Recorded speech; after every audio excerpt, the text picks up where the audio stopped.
to This Is Whole Life, live to tape in downtown Orlando, Florida. And actually this week, just real quick, it's actually like tomorrow's high is 88. Anyone else excited, or is it just me?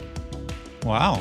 Yeah, I might have to pull out a sweater. When I feel it. Yeah, I know, right? But I'm just like, wow. I opened the weather app, and then I heard actually on the radio this morning on the way in, it's like tomorrow's high is supposed to be 88. I'm like, get out of town. Wow. It's probably because it's gonna rain all day. I was going to say, what's the catch? What's the catch? It's probably how we achieve that. But anyway, I got super excited about that this morning just because in the middle of summer, a cooler day or two excites me. I'll take it. Yeah. And Well, so, Today's high is supposed to be 90. yeah, that's pretty good for, Yeah. I mean, The end whole of week July. is, yeah. Yeah. Okay, well. It's looking pretty good, right? Yeah, not too bad. But you're right. Looks like rain. So we have more meteorology coming up in today's episode of This Is Whole Life. And this is where every week we dive a little bit deeper into the message and the things that we're talking about here at Whole Life Church. Across from me is our lead pastor, Ken Wetmore. Across the table, sideways and corner, and that's like a 40... Diagonal? How about that? Yeah, diagonal. That might be, I like that. I was trying to think of a degrees, but that'd be it's 45 degrees. probably 45, is our worship pastor, Melanie Bachman. To my direct left is Lucas, and I'm Randy. So how about that? So before we get started, we're all going to have to adjust our headbands a little bit, but maybe Melanie more than anyone. So here we go. What? Well, for your hat. You'll find out in a second. Okay. We got a text, and this, all joking aside, I am so thankful for Pastor Melanie. Oh, come on. Right. Currently listening to the What Prevents podcast. That would be 2 episodes ago, I believe. I've been listening to the podcast since last year. I've never attended Whole Life because I live in another city. I need a Pastor Melanie podcast. Wow. Yeah. Don't we all? Yep. Yeah. And I'm not joking. I learned so much from her. She provides information with such humility and grace.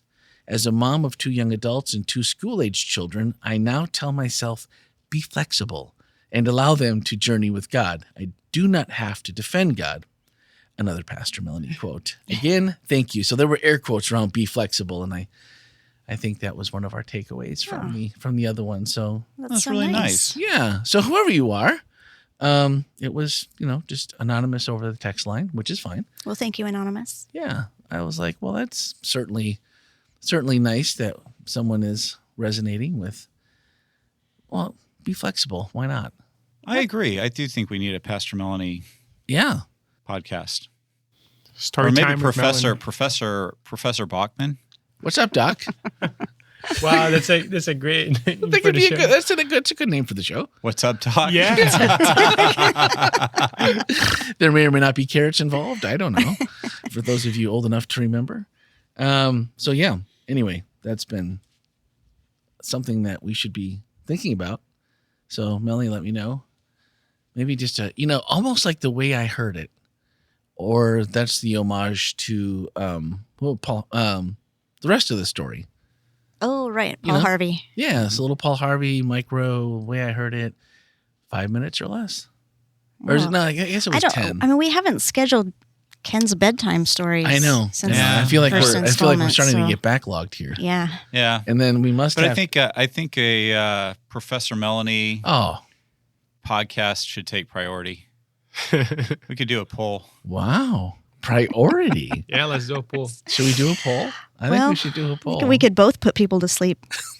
Wow. Well, that's not what I heard. That- I yeah. just heard a really nice Yeah. text message saying that your voice needs to be heard more, which I completely agree with. Yeah, exactly.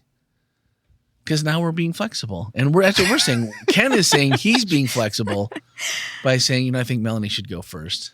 Well, I hate to add any more editing time to Randy's Oh, that he'll take podcast. it. Randy's- schedule. I don't think you'd even have to edit with Melanie.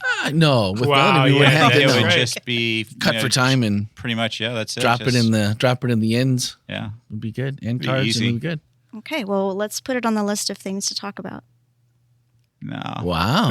No. I know what that game We're is putting right it on there. the to-do list. Wow. Yeah. Oh, the to-do. Yeah, to talk about. Yeah, the to-do list is probably better. Yeah. Yeah. Okay. We're putting it on the to-do list. All right. Anonymous.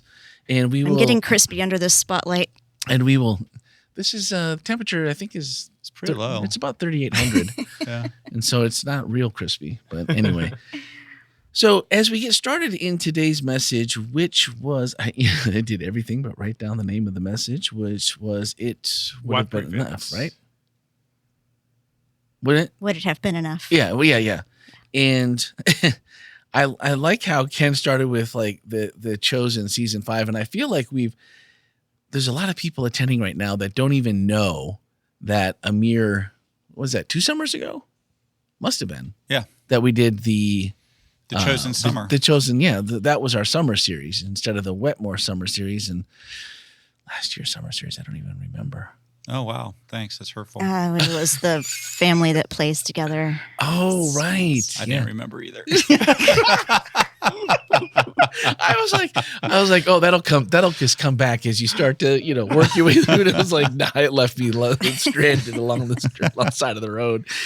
But so I think it was both first and second. I really thought there would be more people like, oh yeah. We were watching in like season 5. Goodness gracious. I don't even know. We're on episode 3. So I know you mentioned, but good job. No spoiler alerts. Just that episode 4 will have Diane Yu in it. And I have a feeling that the whole season is going to look the same at the beginning of each episode. Like I think they're going to leg that out. Yeah. Which I think is really cool. But it's one thing to read the story that you're talking about and the Diane Yu, and we've all read the story of the Last Supper and Jesus' life in the last week. And then, but when you can read it and you have your mind's imagination of what it is. And then you listen to a message or you have a conversation with someone, and then you have another kind of picture of what it could have been like because they're injecting what they feel and what, their sense of it. But then when you have a show that is done as well and is well researched and portrayed, the actors, the producers, the set designers, just the whole thing comes together. And now it's a whole nother dynamic to the story that when you see it, I mean, it's always sad because we know how it ends and it's brutal and it's all those things. But when you see it, there's a very visual, visceral reaction that I don't think I've cried more in my life than The Chosen has started to show this story in a very real way. And I'm not looking forward to the end. I don't want to spoiler alert you, but the ending's actually happy. Well, yeah. Thanks, kid. I appreciate that. There is a very sad part there in Friday. Yeah, but Sunday's coming. Sunday's coming. Have faith, people. My absolute favorite part of the sermon was, and it was brilliant, making everyone kind of do the responsive reading through this. It would have been enough, and if they didn't bring the manna, it would have been enough. If you didn't do this, it would have been enough. And then Ken has the perfect pause and is like, anybody else not believe that? Because I was thinking as they're reading, it's like, oh, that's really nice. Yeah. That's really nice. That's a nice thought that, if you hadn't done that, it would have been enough. It would have been enough. Yeah. We still love you. And it's true. It would. I don't know. I feel like almost it should have been enough. That's anyway. Updated and like version. I said, I'm not picking because I'm that way. Like No. I look back on my life and I think, if you would have just, done this, that would have been enough. And if you would have done that, then that would have been enough. But you've done all that. But honestly, it would have been enough. And then I get to that next place. I'm like, no, it's not enough. Help me out. I'm in trouble. Anyway. So yeah, it's hard to feel like you have anything on top of anybody here because again, you can go back and go like, well, the story of parting of the Red Sea. Well, of course, it's not the story I read. Obviously it wasn't enough. And the stopping point for effect that you used was perfect because it immediately as you're doing it, I'm like, man, this is a trap. This is a trap. You can feel it coming. And then it's just like, anybody else not believe it? And then you think to yourself, well, and then it's pointing at you next. So it's kind of true north just switched from wherever it was you were looking to bing, bing, bing, bing, bing. ding. And you feel like there's the neon sign like, crappy sinner, with an arrow pointing downward over to your head, going like, yeah, I can see that. Or like, how many times do you say, and I think you mentioned it, Ken, yeah, Jesus is enough. Yeah. And if you ask me, heck yeah, I'm going to say it because I believe it. Yeah. But not when, or not always, when it's like, Yeah. yeah, that one there, boy, I don't think it was. I think Jesus was at about 50-50 there for a while or less when it comes to some of those places in our lives where you don't see it, you don't feel it. And if you let that one kind of marinate for a while, that one really hurts. And that's also one, though, that I think the devil uses maybe most often, or at least it seems like for me, like, how do you avoid, because that one feels like a trigger. It's like, oh, kind of like Peter, it's like, oh man, yeah, no way, Lord. Not this guy. I mean, I don't know what these other 11 jokers are doing, but not this guy. And then mere hours later, there he is, denying Jesus 3 times and using language unbecoming a man of the Lord. But how do we stop when you feel like I'm headed that direction too? Because it feels a little woe is me. Like, I'm not only I am in an area of my life where I don't hear Jesus, I don't feel him, I don't see him, and now I'm just having to deal also with like, yeah, he's not enough. Where's your faith, Randy? Where's your resolve? How do you stop from skidding into that place? Because that just seems like once you've parked in the first space, it's just easy to keep sliding into a space that's harder and harder to back out of. Maybe you have to slide into that space. I mean, look what Peter did. He ran, but then he showed up, and then he denied Jesus.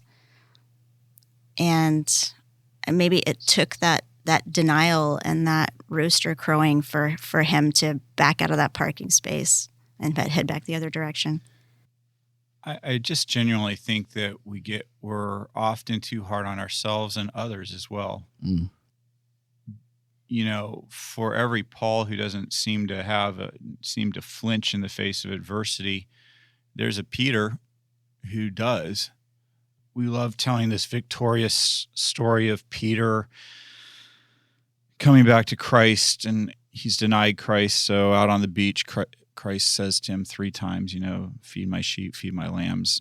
And we kind of end the story right there because, of course, from there on, Peter goes on to, be martyred on behalf of Christ. But we also forget in the book of Acts that he goes out to evangelize the Gentiles, and he's eating with them and hanging out and having a good time. And then when some folks from Jerusalem show up that he thinks are going to judge him for doing that, he immediately stops eating with those people and pretends like he hasn't been doing it because they're in town. And Paul very helpfully lets us know that he chastised Peter for that. But my point is, Peter doesn't go on to live a perfect life even after the seminal moment with Christ, right? He still has his mistakes and problems. And as I've noted in the sermon, Paul was not perfect. Paul had a temper. He was a little bit on the vindictive side, maybe a lot on the vindictive side. That's why I like Paul so much. And these are real people just like you and me, having real life issues just like you and me. Sometimes they got it right, just like you and me, and sometimes they got it wrong, just like you and me. And I think what's so important about this is that they get up and they keep going. They come back to, Jesus made a mistake. I'm still with you. And the good news is Jesus is still with them. And I think we undervalue that mistakes teach us things. They keep us humble. It's not my victories in life that like these these moments where I've really done something amazing that make me empathetic, that make me more kind generally. It's usually when I have full out Yeah.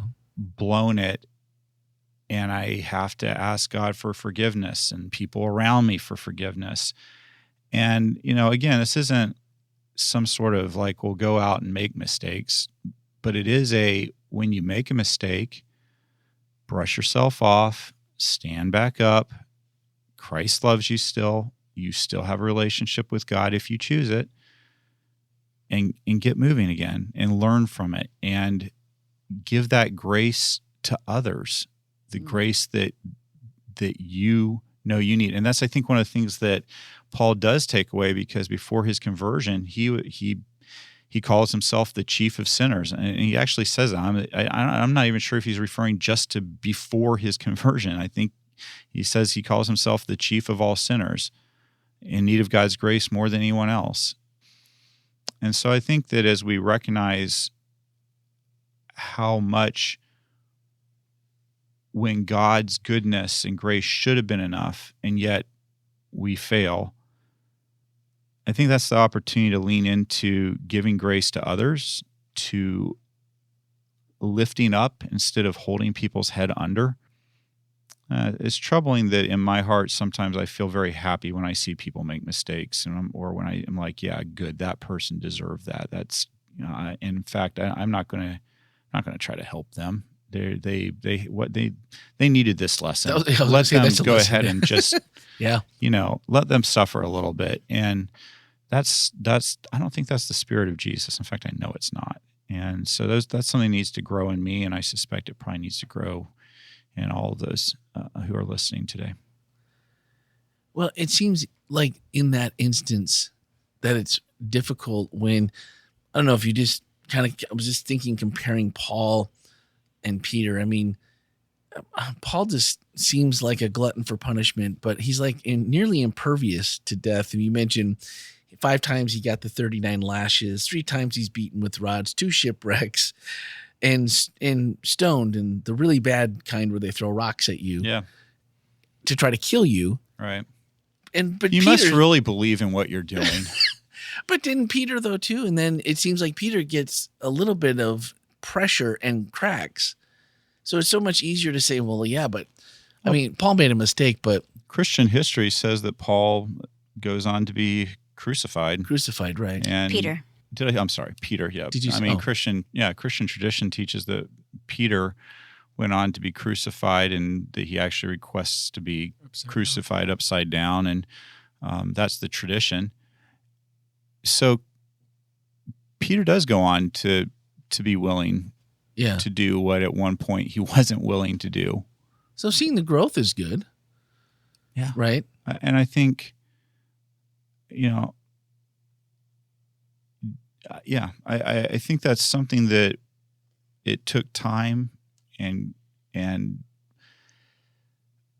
it took time for him to get to that place where he was willing to sacrifice it all. And I think we give up on each other too quickly. I think Paul gave up on John Mark too quickly. Right. Yeah.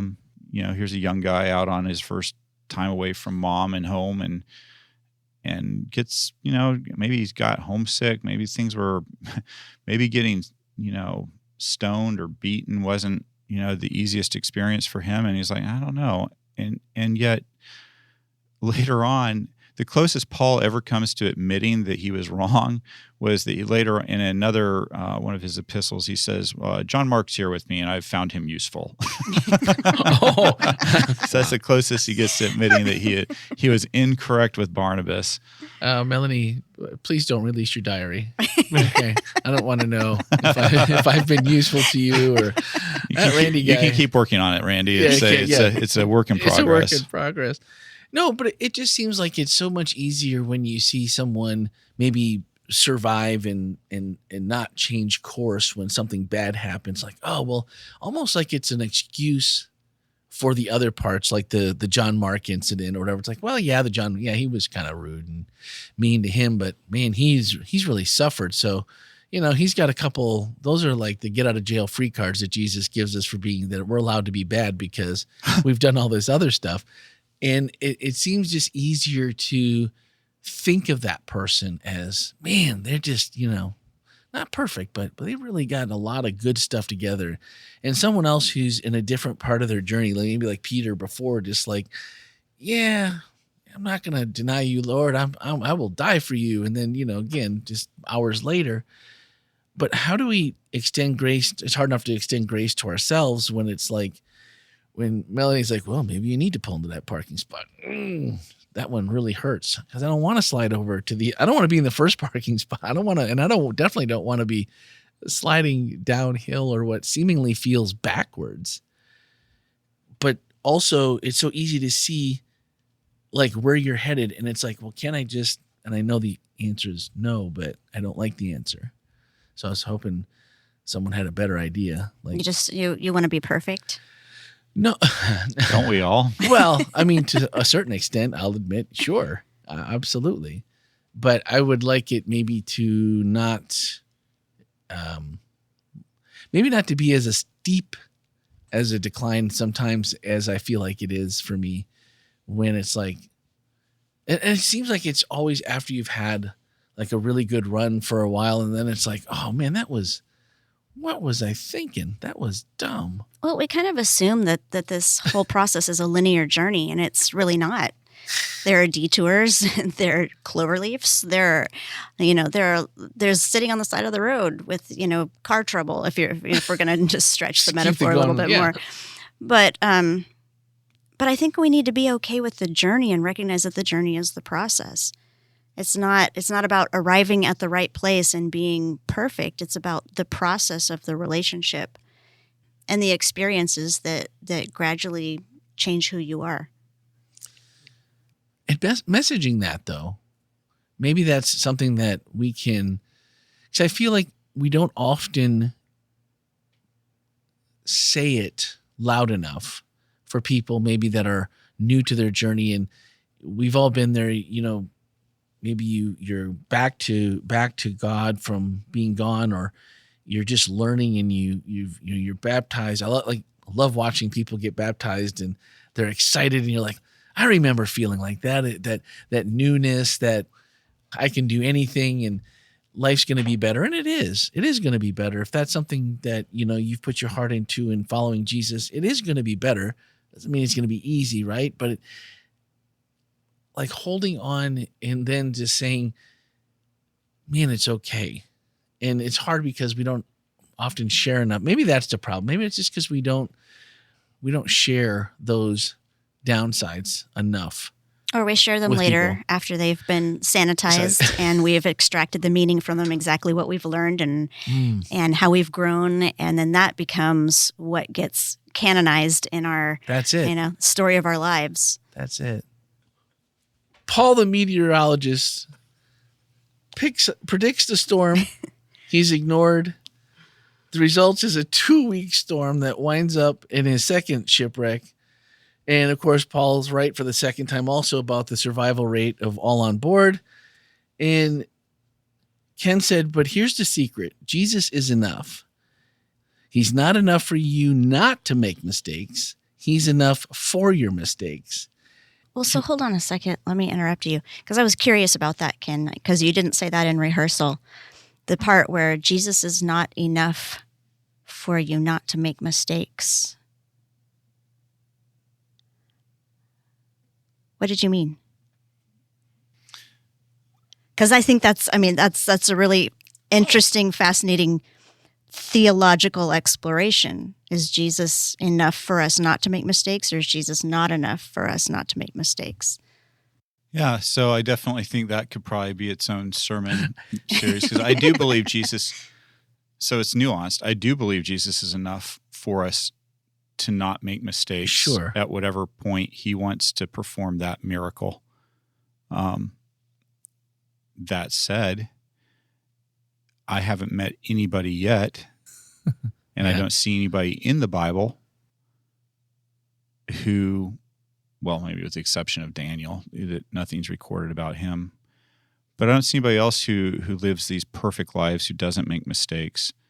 And so I think maybe the important way of saying it is that Christ is enough for all my mistakes, as long as that will happen. And one of the things that concerns me is that there is a perfectionistic element of Christianity that basically says work harder, try harder, and you'll be perfect.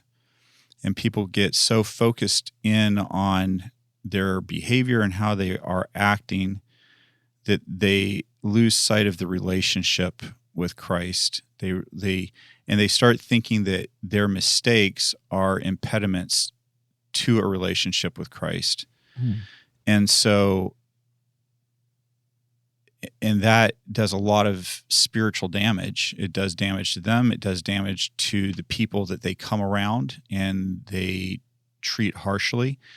And, I grew up in a community that really pushed that perfectionistic thing. I remember having a traveling preacher come to our church and encourage us to carry a notebook around with us wherever we went, so that anytime we sinned, we could write that sin in the notebook so we could be sure to pray for it and ask for forgiveness, because one unforgiven sin in our life that we forgot to mention to God would lead to you not being eligible for heaven. And so that's the kind of that's kind of the way I was raised, and I reject that.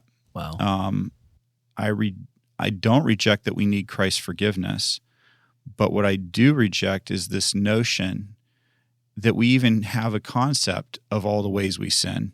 I look back at times in my life where I thought I was behaving in a completely correct manner, and I am horrified by it today. And I do ask God for forgiveness for some of the things that I thought were okay that I don't think are okay at this point in my life. And I also recognize there's parts of my life today that I think are okay that really aren't. And I'm asking God to reveal them to me. And so my point is that God's grace has to be sufficient for where I'm at right now. And as much as I want to be perfect, because I do, anybody knows me knows I am a perfectionist. I want to do everything exactly right. But part of my walk with Jesus is letting go of my perfection and holding on to his. And so, I'm sure that somebody can come along and take that quote that I said and use it in a way that probably isn't the way that I intended. And I think I could have worded it probably a little bit better.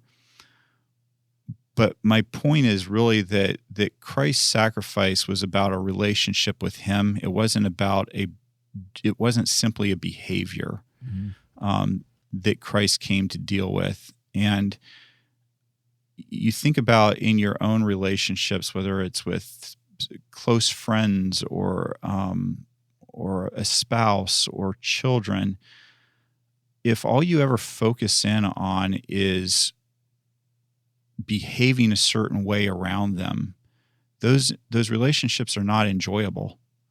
They're not deep. If you're always afraid that at the first thing that you do wrong, that person will reject you, it's a terrifying relationship to be in. And so many of us feel comfortable making God's relationship that way. And God wants to have a deep relationship with us, a relationship, not a, hey, do this. And, I watch it, when you watch your relationship with your kids, my relationship with my kids flourishes not when I am forcing them to do what I want them to do, but when they know that I love them irregardless. And it's one of the hardest things in my life, just because of my background and how I am, has been with my own children, to not manipulate and force what I want them to do on them, and I do that so much more than I want to, but the further I've gone, the more I see, the more I'm able to not do it. interestingly, the results that I'm hoping for start showing up, and they start showing up in healthy ways. That's awesome. And I'd love to share examples, but I'll honor my kids' privacy on this since I haven't talked to them, and I usually get permission. But the fact of the matter is, why do we think that a manipulative God is so much preferable to a relational God that loves us unconditionally? I don't understand. And if that's the concept of God that people want to hang on to, then they can do that. I don't think it's accurate, and I don't think it works. So back to Melanie's original question, what do I mean by that? I hope this kind of has fleshed it out, but I think that Christ is able to do whatever he wants. And Paul, I think it's Paul, I'm talking off the top of my head, but he says, may this good work continue in you until the day of his return. And there's a theology out there that says that God is, looking for a sinless people, people who are able to be like Jesus and not sin at all, and then he'll come back. And again, that's a longer discussion, but it concerns me because, again, it puts a lot of the work in your court. It starts meaning that what Jesus did was not particularly that necessary because you need to figure it out. You can do it. Maybe the difference is that maybe you've sinned in your life and he never sinned in his. But I believe that, on the day of Christ's return, Paul in the New Testament talks about how we'll receive new bodies and how the old will pass away and the new will be here. And I look forward to that. And if Christ wants to do that sooner, I certainly welcome it. I ask for it every day. And I think that can be one of the really discouraging things that a lot of people I know have had issues in their life that they have prayed and prayed and prayed and prayed over. But Lord, please take this. I don't think it's the right thing. I've been told it's not the right thing. Please, please, please, please take it. And yet they still struggle and they don't overcome. And they're like, well, then that must mean that there's something defective with me and that God doesn't love me and that I don't, because how can God love somebody who's sinful? And the problem must be that I'm not praying in the right way or I'm not doing the right thing or whatever it is. And there's a community out there that's more than happy to tell them that you're just not trying hard enough and you don't have enough faith and blah, blah, blah. And I've come across those people in my ministry so many times and they're so burdened, and you just will never convince me that they don't have enough faith. You will not convince me that they're not asking the right way.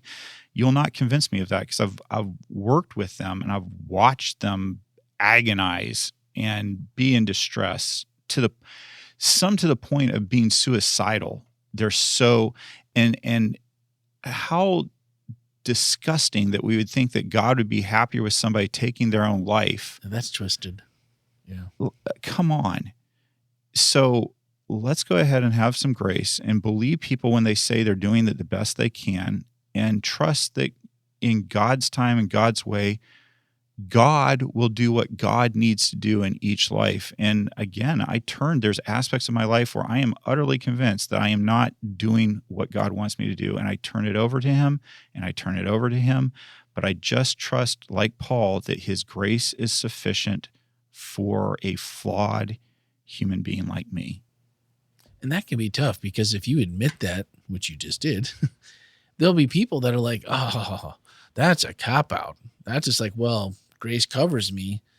And without knowing and can I just say, those people are sometimes the ones with the biggest, the whitewashed graves that Christ talks about. Yeah. I sometimes find the people that throw the hardest rocks, that sling the most mud, are the ones that are covering up just foulness in their own life.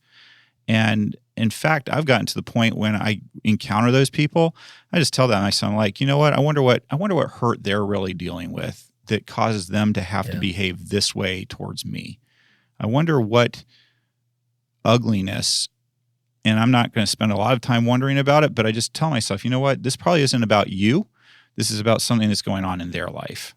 Yeah. That's good to hear though, because when you're the person on the other end of it hurts. It really does when you think like, hey, like you said, I've given it. I don't know how how else to ask. I don't know how else to act. I think about it. I know when it's going to happen, and I try to mitigate and, redirect or whatever it is that you're using to try to be as quote unquote as good as you can be.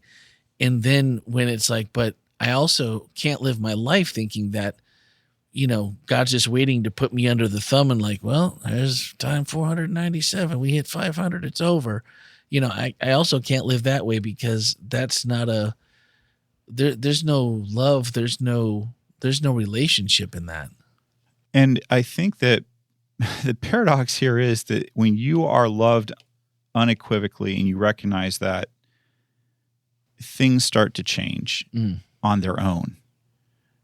The thing that you're striving for so hard suddenly will often not be, and things start to change.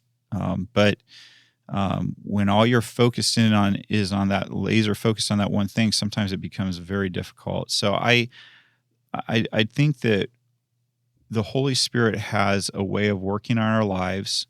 And sometimes the thing that I think needs to be changed in my life is not the thing that the Holy Spirit's working on at that moment. And the Holy Spirit knows that this little thing over here that I don't think is a very big deal is very pivotal to something else that's pivotal to something else that's pivotal maybe to the thing that I think right now I need to be working on. And so that's why here at Whole Life, we really want to come alongside people and say, what's God doing in your life right now? And how can we support you? How can we walk with you where you're at in the way that you feel God leading you? Not the way that we think things have to always be done. And again, if somebody is actively hurting another person, then we need to deal with that. That can't be allowed. But so many times there are people who aren't hurting anybody, and yet we feel it's our duty to make them conform to make our life more comfortable and to fit into the paradigm that makes us feel comfort and feel less uneasy. We've talked about, a while back, my brother was going through addiction, and I was so judgmental of him. I was like, and I was so hard on this guy, and I really regret not being there to walk with him where he was at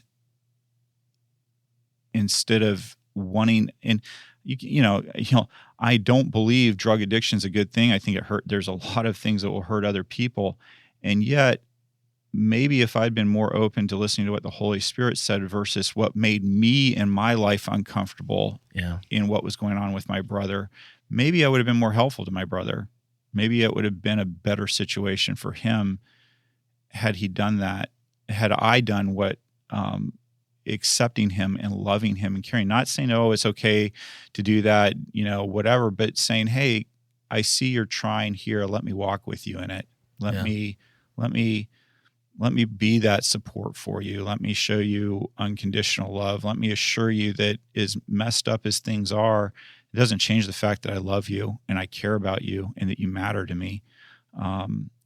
Those are things that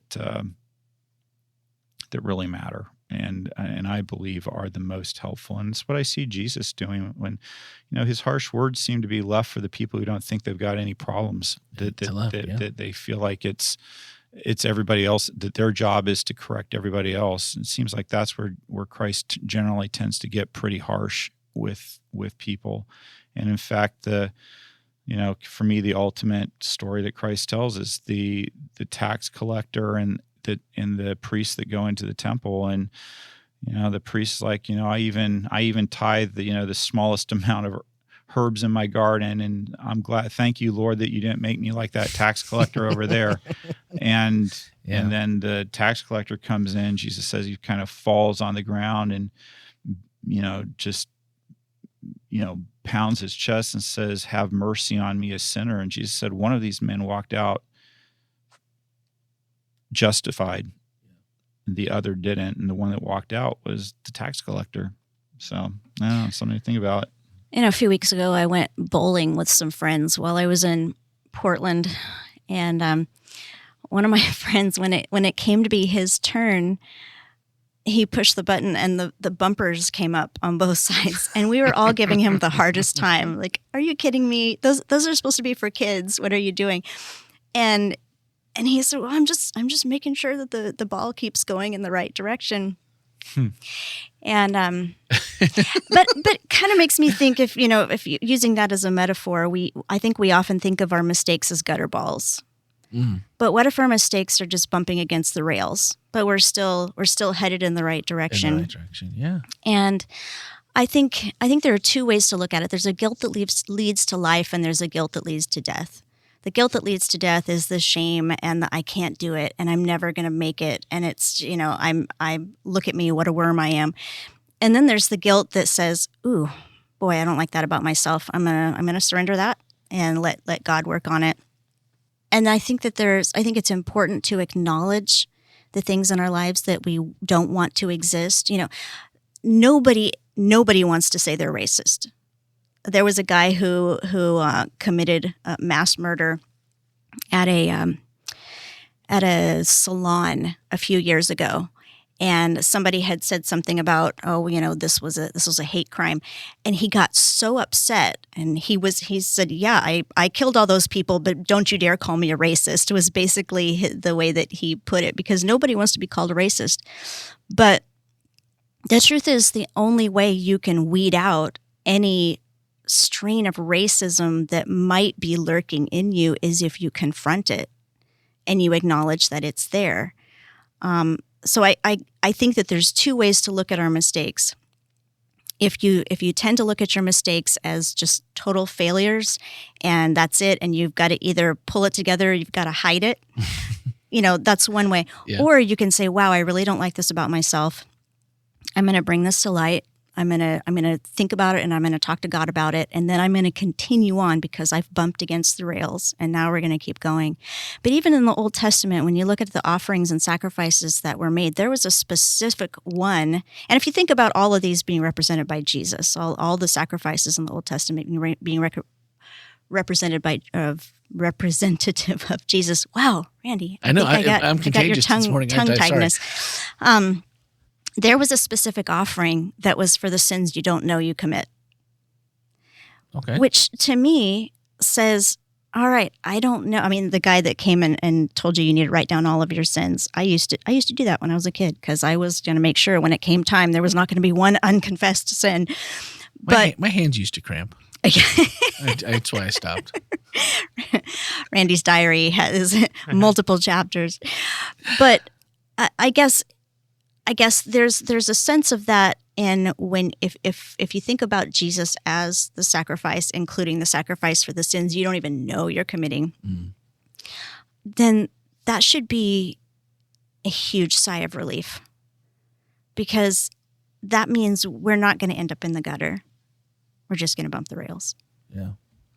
I think the part that scares me the most is and not putting Ken's words anywhere else than where he put them, but it's just dangerous. Well, maybe, but like the situation with your brother, it's like, yeah, you wish you'd have done something different. Thank goodness it worked out the way it did, or the ending was the way that it is, and maybe the ending could have been better. Who knows?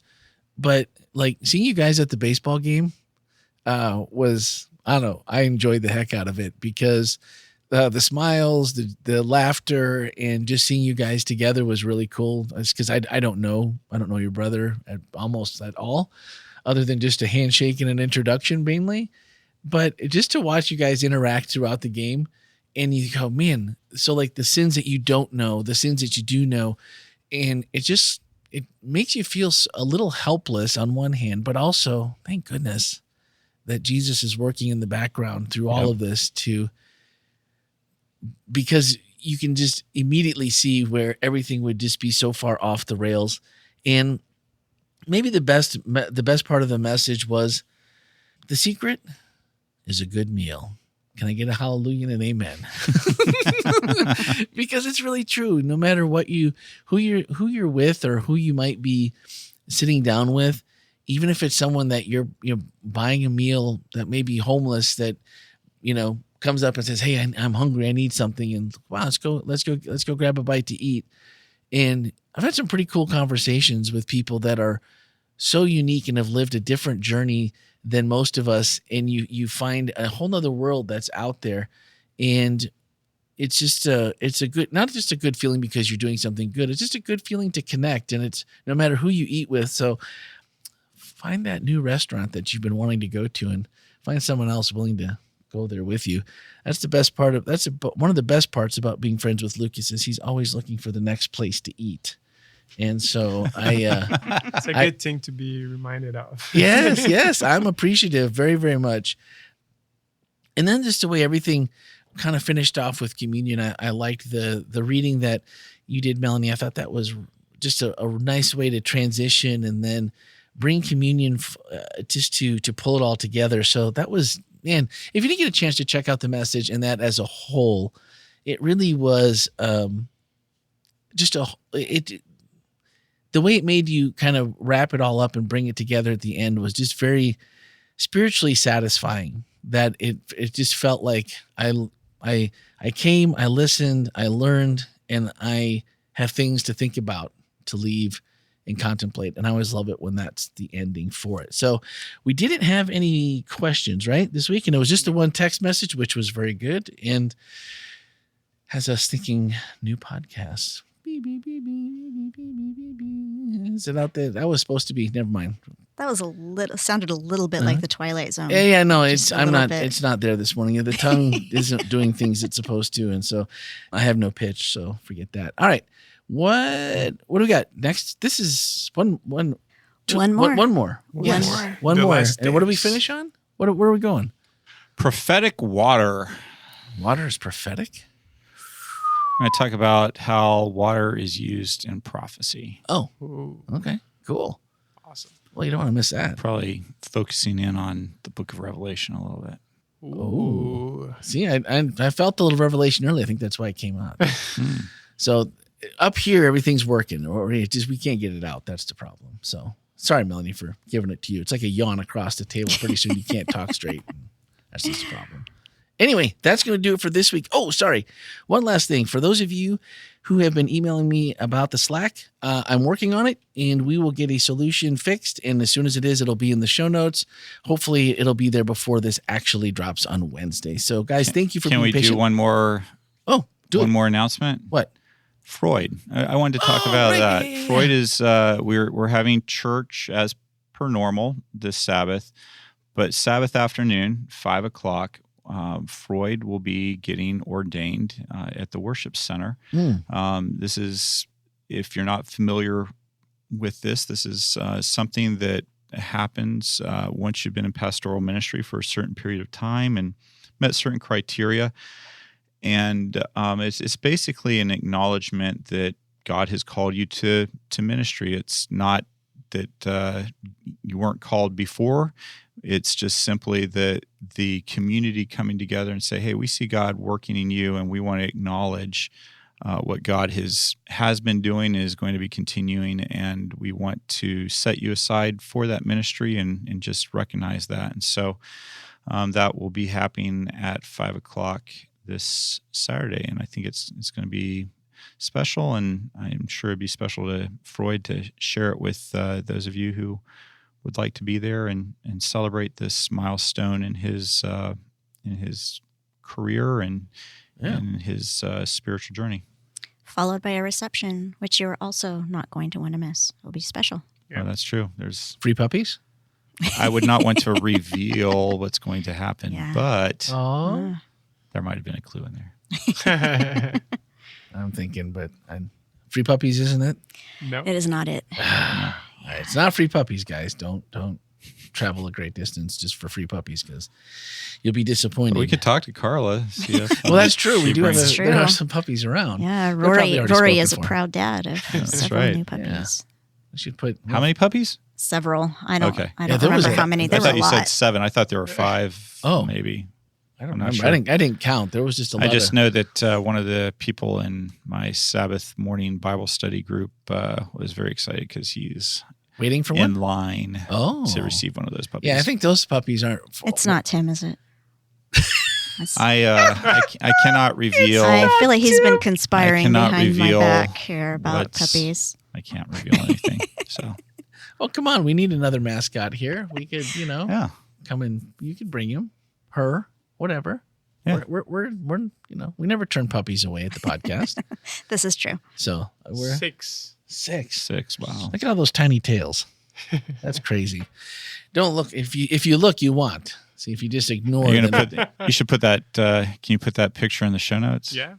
Yeah. As soon as we figure out the how to fix the Slack, then I will do that. And have It's- Carla sign the release. That's right. Oh, that's true. Charlie would Actually, need to sign a Warren. release. That's right. Put his paw print on there. That's great. So no free puppies, but it's worth it to come and just be a part Just of it. be there to support Freud. Yeah, we'll be there to Deanna, support Freud. Nico. Yeah, so it'll be a fun time. And I heard the secret is a good meal, so I would say even a refreshment afterwards would still be. Yeah, I wouldn't count on it being a full meal. Right, I right. would just say, it's refreshments afterwards. But the breaking of bread is Yes. really what we're talking about. So come and do that. Cupcakes, cake, that sort of thing. Yeah. Ooh, ice cream? I don't know about that. Doggone it. I was really hoping for ice cream. No puppies, no ice cream. I don't know, guys. This is getting thinner and thinner each time. It's going to have to be your love for Freud and his family that brings you here. And cake. And cake. Pie? I think it's tres leche. Oh, now that raises the bar. Oh, like Brazilian style? Yes. Oh, goodness. nice. Goodness. Yeah, no, definitely. Okay, forget about puppies and pie. Or ice cream. That takes care of it. All right, guys. Thank you for listening. Have a fantastic week.